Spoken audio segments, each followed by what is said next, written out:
தொடர்ந்து இந்நேரத்திற்கான தலைப்புச் செய்திகளை பார்க்கலாம். தேசிய ஜனநாயக கூட்டணியில் பாமக நீடித்து வருவதாக எடப்பாடி பழனிசாமி தகவல்.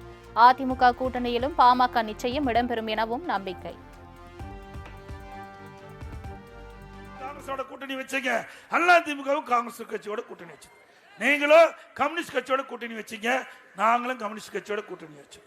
நீங்களும் விடுதலை சிறுத்தை கட்சியோட கூட்டணி வச்சீங்க, நாங்களும் விடுதலை சிறுத்தையோட வச்சோம். நாங்களும் பாட்டாளி மக்கள் கட்சியோட கூட்டணி வச்சோம். இப்போ நீயே வச்ச. இப்போ அவர்கள் தேசிய ஜனநாயக கூட்டணியில் அவர்கள் இருக்கிறாங்க. நிச்சயம் நம்மோட வருவாங்கன்னு நான் எதிர்பார்க்கிறோம்.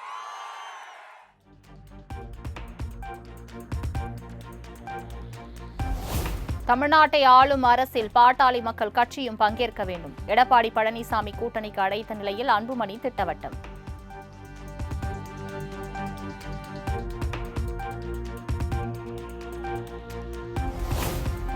ஆட்சியில் பங்கு என்பது அன்புமணியின் கருத்து. பாமக நிறுவனர் ராமதாஸ் பேட்டி.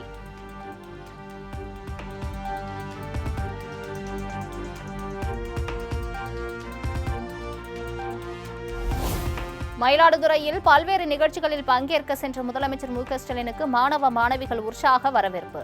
மாணவ மாணவிகளுடன் கைகளை குலுக்கியும் புகைப்படம் எடுத்து மகிழ்ந்த முதலமைச்சர்.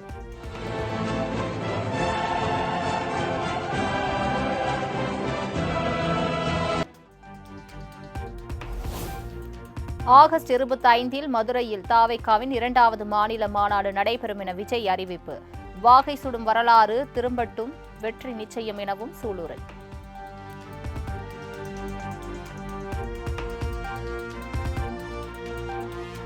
மதுரையில் ஆகஸ்ட் மாதம் நடைபெறும் தாவேகா மாநில மாநாடு 300 ஏக்கர் பரப்பளவில் அமையும் மாநாட்டு திடல். மாநாட்டிற்கான பந்தல் கால் நடும் விழாவில் அக்கட்சி பொதுச் செயலாளர் ஆனந்த் பங்கேற்பு.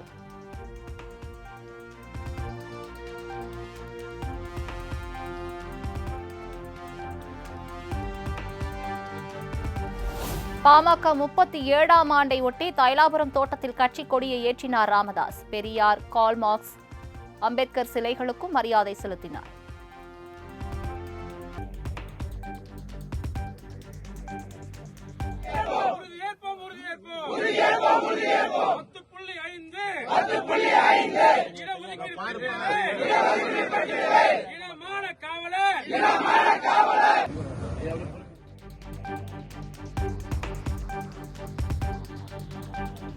கிராம ஊராட்சிகளில் அனுமதி பெறாமல் கட்டப்படும் கட்டடங்களை மூடி சீல் வைக்க நிர்வாக அலுவலர்களுக்கு அதிகாரம். அனைத்து மாவட்ட ஆட்சியர்களுக்கும் ஊரக வளர்ச்சி மற்றும் ஊராட்சித்துறை கடிதம்.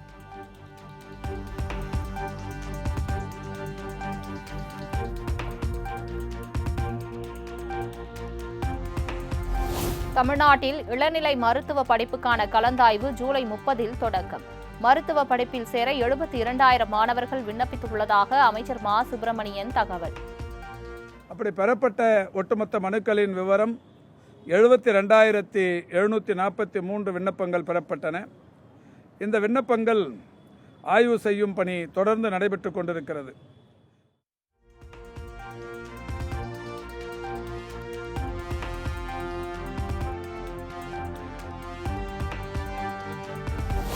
மருத்துவ கலந்தாய்வுக்கு போலி ஆவணங்களை அளித்த 20 பேரின் விண்ணப்பங்கள் நிராகரிப்பு.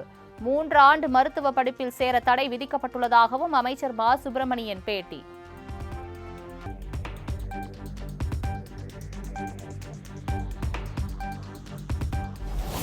விருதுநகர் மாவட்ட வத்திராயிருப்பு அருகே உள்ள கோவிலுக்கு அறநிலையத்துறை பாலாலயம் நடத்த எதிர்ப்பு. போராட்டத்தில் ஈடுபட்ட சிலர் தீக்குளிக்க முயன்ற நிலையில் போலீசாருடன் தள்ளுமுள்ளு.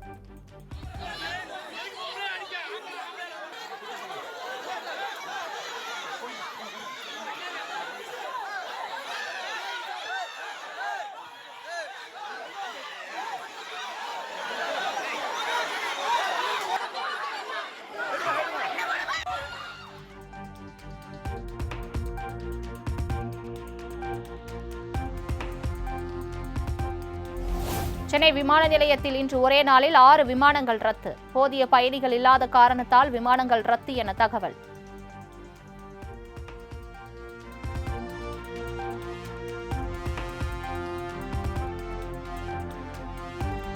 சென்னையில் ஆபரண தங்கத்தின் விலை சவரனுக்கு 360 ரூபாய் குறைந்து 72,800க்கு விற்பனை.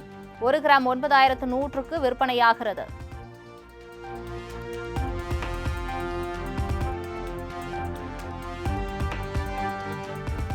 திருச்சி பஞ்சப்பூரில் திறக்கப்பட்ட கருணாநிதி ஒருங்கிணைந்த பேருந்து முனையம் இன்று முதல் மக்கள் பயன்பாட்டிற்கு வந்தது. உள்ளூர் மற்றும் வெளியூர் செல்லும் பேருந்து சேவையை அமைச்சர் KN நேரு கொடியசைத்து தொடக்கி வைத்தார்.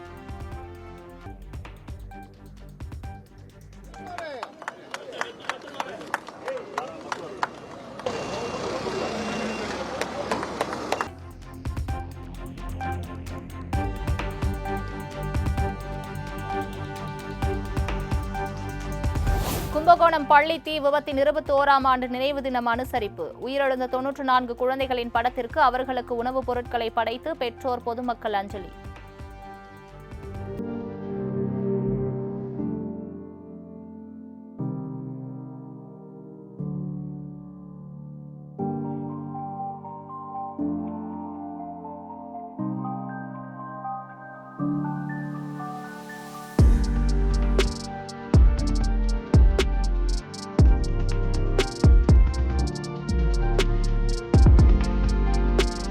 கர்நாடகாவில் சினிமா டிக்கெட் விலையை 200 ரூபாய்க்கு மேல் நிர்ணயிக்க கூடாது. திரையரங்குகளுக்கு கர்நாடக அரசு அதிரடி உத்தரவு.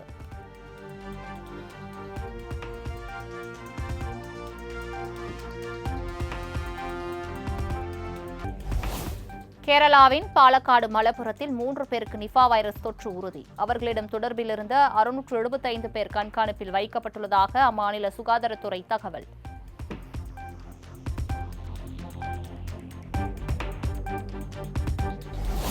மேகாலயாவில் மேற்கு கரோ ஹில்ஸ் பகுதி வழியே அத்துமீறி இந்தியாவுக்குள் நுழைய முயற்சி. வங்கதேச நாட்டினர் 26 பேரை கைது செய்த எல்லை பாதுகாப்பு படையினர்.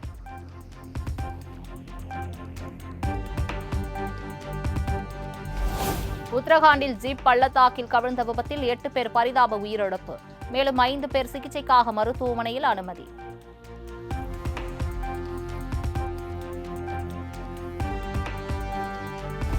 ஆனி மாத பூஜைக்காக சபரிமலை ஐயப்பன் கோவில் நடை இன்று திறப்பு. வரும் 21ஆம் தேதி வரை காலை 5 மணி முதல் இரவு 10 மணி வரை பக்தர்கள் சாமி தரிசனம் செய்யலாம் என அறிவிப்பு.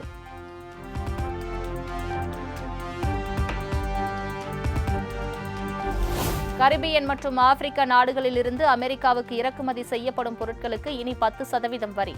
டிரம்பின் அறிவிப்பால் அதிர்ந்து போன சிறிய நாடுகள்.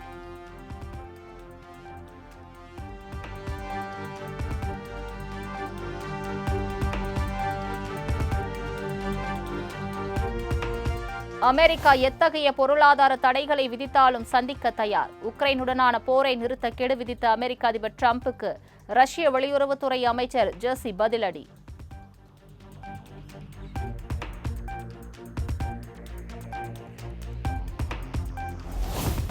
உக்ரைன் நாட்டின் புதிய பிரதமராக யூலியா ஸ்வீடென்கோ நியமனம்.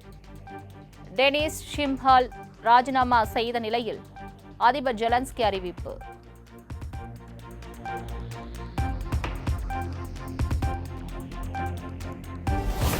தியான்லாங் 3 கார்கோ ராக்கெட்டை வெற்றிகரமாக விண்ணில் செலுத்தியது சீனா. பெய்ஜிங்கை ஸ்பேஸ் பயனீர் நிலையத்திலிருந்து வணிக ரீதியிலான ராக்கெட் ஏவப்பட்டதாக தகவல்.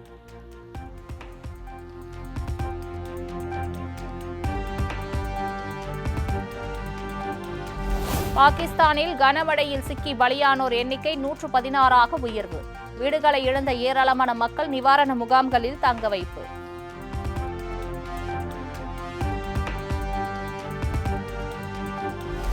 இஸ்ரேலின் போர் நடவடிக்கையால் இதுவரை 58,000 பாலஸ்தீனியர்கள் உயிரிழந்த நிலையில் சடலங்களை புதைக்க இடமின்றி தவிப்பு. இதற்கு மேல் துன்பங்களை அனுபவிக்க முடியாது. போரை விரைவில் முடிவுக்கு கொண்டு வர வேண்டும் என மக்கள் கோரிக்கை.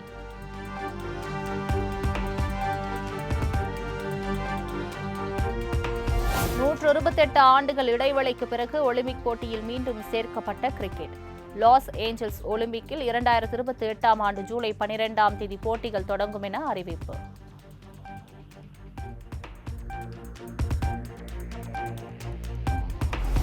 ரோல்ஸ் ராய்ஸ் நிறுவனத்தில் ஜெட் என்ஜின் தயாரிப்பு பிரிவில் பணியாற்றும் வாய்ப்பை பெற்றுள்ளார் மங்களூரை சேர்ந்த கல்லூரி மாணவி ரிதுபர்ணா. கல்லூரி படிப்பை முடித்தவுடன் டெக்சாஸில் உள்ள அலுவலகத்தில் பணிபுரிய உள்ள நிலையில் வருடாந்திர சம்பளமாக 72 லட்சம் ரூபாய் நிர்ணயம்.